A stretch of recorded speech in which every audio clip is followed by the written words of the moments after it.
Programme news watch में नाज़रीन एक बार फिर आपको खुशामदीद कहते हैं। और प्रोग्राम के इस मरहले में हम बात करेंगे कि आज लाहौर में एक अहम पेशरफ्त हुई है। मुस्लिम लीग हम ख्याल के जितने भी सीनियर रहनुमा थे, आज उन्होंने साबिक़ वज़ीर ख़ारजा खुर्शीद महमूद क़सूरी की रिहाइश गाह पर एक अहम मुलाकात की है। और इसमें इस बात का तफसील से जायज़ा लिया गया कि तमाम की तमाम जो मुस्लिम लीगें इस वक्त हैं, मुस्लिम लीग काफ, मुस्लिम लीग फंक्शनल, मुस्लिम लीग हम ख्याल, मुस्लिम लीग नवाज़, इन तमाम का इत्तेहाद या इंज़माम इंतहाई ज़रूरी है। इसके लिए लाहे अमल तैयारी का जायज़ा लिया गया इस मुलाकात में। और इन इजलास में हामिद नासिर चट्ठा, इसके साथ हुमायूं अख्तर ख़ान, हुमायूं सैफुल्ला और दीगर मुस्लिम लीग हम ख्याल के सीनियर रहनुमाओं ने शिरकत की।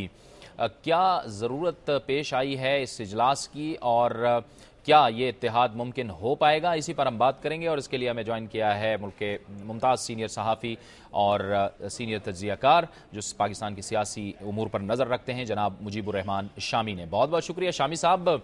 आप का तज्ज़िया क्या कहता है कि आखिर इस बात की ज़रूरत क्यों महसूस की गई और मुस्लिम लीग हम ख्याल के जो रहनुमा हैं वो मिले और उन्होंने ये कहा कि तमाम के तमाम मुस्लिम लीगों का इत्तेहाद इंतहाई ज़रूरी है। क्या समझते हैं, आपका तज्ज़िया क्या है इस बारे में? सब बहुत शुक्रिया आपका। देखेंगे जो हम ख्याल हैं ये मुस्लिम लीग जो काफ है उसका हिस्सा रहे हैं और मुस्लिम लीग काफ निकली है मुस्लिम लीग नून में से और मुस्लिम लीग काफ में से निकले हैं हम ख्याल और उसके साथ ही साथ इजाजुल हक साहब अपने ज़ियाउल हक ग्रुप के साथ। तो गोया मुस्लिम लीग नून ने 3 जमातों को जन्म दिया है और काफ जो है उसने 2 जमातों को जन्म दिया है। अब ये जो सारे लोग हैं ये कोशिश कर रहे हैं कि मुस्लिम लीगें मुत्तहिद हो जाएं, इसलिए कि अवामी सतह पर जो पजीराई है वो मुस्लिम लीग नून की सबसे ज्यादा है। और लेकिन जो बड़े बड़े नाम हैं और बहुत से हलकों में मुअस्सर उम्मीदवार हैं ये हम ख्यालों में भी मौजूद हैं और मुस्लिम लीग काफ में भी मौजूद है। मुस्लिम लीग काफ जो है उनके तो नवाज शरीफ साहब के साथ जो ताल्लुकात हैं उनकी नीयत ऐसी है कि वो इत्तेहाद मुमकिन नजर नहीं आता, बल्कि उस इत्तेहाद की बातचीत का आगाज होता हुआ भी नजर नहीं आ रहा।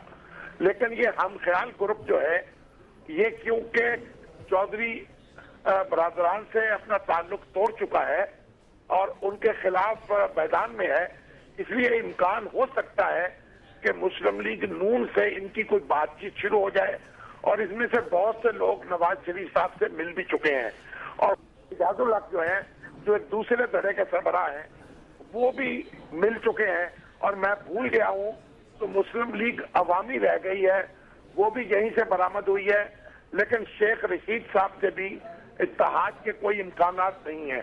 इसलिए लगता यूं है कि ये हम ख्याल ग्रुप इस कोशिश में है कि मुस्लिम लीग नून से उनका मामला हो जाए और उस तरीके से वो अपना किरदार जो है ज्यादा सरगर्मी के साथ अदा कर सके। इसके इम्कानात अगर से बहुत रोशन नहीं है, लेकिन बहरहाल कुछ ना कुछ मौजूद है और इसमें कोई पेशरफ्त हो सकती है। अच्छा शामी साहब, आप हमारे साथ मौजूद रहिए टेलीफोन लाइन पे। हमें ज्वाइन किया है मुस्लिम लीग ज़िया के सरबराह जनाब एजाजुल हक ने भी। एजाजुल हक साहब बहुत शुक्रिया, आपको खुशामदीद कहते हैं। एजाजुल हक साहब, शामी साहब से भी हमारी ये बात हो रही थी कि आखिर इस बात की और इसकी ज़रूरत क्यों महसूस की गई कि आप सब लोग इकट्ठे हों और ये यानी कि इब्तिदा की जाए कि तमाम की तमाम जो मुस्लिम लीगें हैं वो इत्तेहाद कर लें आपस में। इसका पस मंज़र ज़रा हमें बताइए। देखें, सबसे पहली बात तो जो मुल्की हालात सबके सामने हैं और इस वक्त जो मेरे ख्याल सबको संजीदगी से सोचना चाहिए। इस सिलसिले में मैंने सबसे तो एक खत लिखा था तमाम मुस्लिम लीग के जो सरबराहान हैं डिफरेंट फैक्शंस के, और मैंने उन्हें यही कहा था कि इस मुल्क ने हमें बहुत कुछ दिया है और इस मुल्क के जो हालात हैं उनको सामने रखते हुए अगर हम अकेले अकेले रहेंगे तो कोई भी कुछ अचीव नहीं कर सकेगा। और अपने से बालातर होकर अगर मुल्क और कौम के मुफाद में सोचेंगे तो मुस्लिम लीग ही है जो इस मुल्क को इस भंवर से निकाल सकती है। और मौजूदा सूरत हाल जो बनी हुई है इस वक्त करप्शन, महंगाई, बेरोजगारी, लाकानूनियत और खसूसी तौर पर जो हालात हैं अंदरूनी और बैरूनी तौर पर वो जो खतरात जो लाक हैं उसमें एक प्लेटफॉर्म पर जब तक इकट्ठे नहीं होंगे और कोई एक अच्छी मुस्बत ऑर्गेनाइजेशन में किरदार अदा नहीं करेंगे तो मैं समझता हूँ कि लोग जो है उनमें दूसरी जो है वो फैलती जा रही है। अच्छा, तो इसी सिलसिले में हमने फिर ये कोशिश की है कि हम जितने पुराने मुस्लिम लीगी हैं जिन्होंने किसी वक्त कोई किरदार अदा किया उनको इकट्ठा करें और मुशावरत करें उनसे और देखा जाए कि भाई मौजूदा सूरत हाल में हमें किस तरीके से आगे चलना चाहिए। अच्छा एजाज साहब, आप हमारे साथ लाइन पे रहिए, शामी साहब की तरफ जाएंगे। शामी साहब, आपको लगता है कि मुस्लिम लीग नून की तरफ से यानी मियां नवाज शरीफ साहब का जो रवैया होगा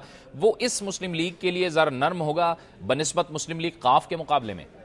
हाँ बिल्कुल, नवाज शरीफ साहब का रवैया इन लोगों के बारे में नर्म होगा, क्योंकि ये इनमें से कई लोग नवाज शरीफ साहब से मिलते भी रहे हैं। इजाजुल हक साहब मिले हैं और सलीम सैफुल्लाह साहब वो भी नवाज शरीफ साहब से मिले हैं। तो ये लोग उनसे बातचीत करते रहते हैं और इस बात की कोशिश की जाए अगर तो उम्मीद हो सकती है कि इनसे किसी न किसी तौर कोई मामला बन जाए।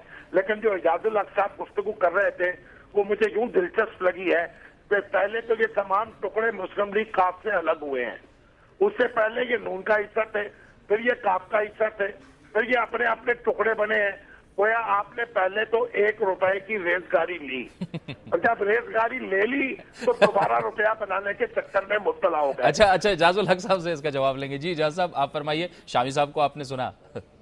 शामी साहब जो कुछ भी कहें हम मानने के लिए तैयार हैं। देखिए, हमने पहले स्टेज पर हमने जो मुलाकातें की थी उसमें हमने 3 बेसिकली जमातें जो हैं उन्होंने इस बात पर इत्तफाक किया कि ये वक्त की ज़रूरत है और उसमें पीर साहब पगाड़ा साहब का मैं शुक्रिया अदा करूंगा कि उन्होंने अपनी जमात को भी कहा और हमारी मीटिंग हुई उसमें भी उन्होंने कहा कि मैं हमेशा इस चीज़ की कोशिश में रहा हूँ। और फिर मैं और हमारे जो मुस्लिम लीग काफ से अलग हुए थे हम ख्याल हम एक प्लेटफॉर्म पर इकट्ठे हुए हैं। इसी सिलसिले में मैंने कुछ दिन पहले जो है वो चौधरी शहाद साहब से भी मुलाकात की थी पिछले इतवार को और उनकी तरफ से भी एक मुस्बत जवाब मिला था। हमने कहा हम किसी जमात को तोड़ने के लिए नहीं, सिर्फ ये कि हम एक अलायंस बनाएं, पहले मुस्लिम लीगों को कोर ग्रुप हम इकट्ठा करें और उसके बाद हम अपनी जो हम ख्याल जमातें हैं जो लाइक माइंडेड जमातें हैं जिनको हम समझते हैं कि वो पाकिस्तान के लिए अपने दिल में वो दर्द रखती हैं उनको भी एक प्लेटफॉर्म पर इकट्ठा करें।